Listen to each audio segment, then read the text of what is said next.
Уважаеми съграждани, имам наистина огромното удоволствие от ваше име и лично свое име първо да поздравя с 15 годишнината този прекрасен състав и Траяна за 10 годишнината от как тя го ръководи.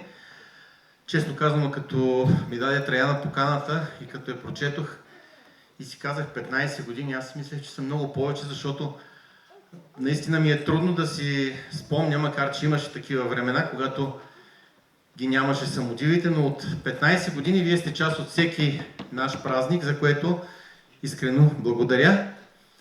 Благодаря ви също така за таланта, за вдъхновението, за трудолюбието, защото за да се насладим на всичко това, колко репетиции стоят зад всичко, което тази вечер видяхме, и благодаря също, че ни заредихте и с пролетно настроение. Пожелавам ви да сте здрави, винаги усмихнати, прекрасни сте и да ни радвате с още много изяви.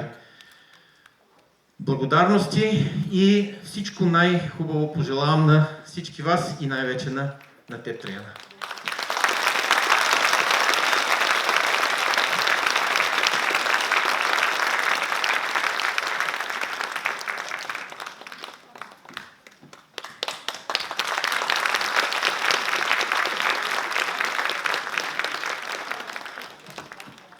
Госпожо Стоянова, мили еленски момичета и момчета, респект и възхищение от концерта, който изгледахме.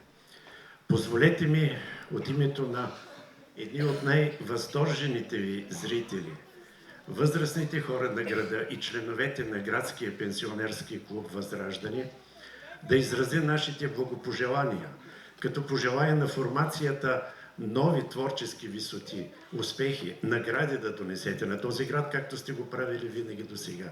В личен план на всички ви здраве, спокойствие, да можете да докоснете колкото се може повече ваши мечти и желания. Честит празник!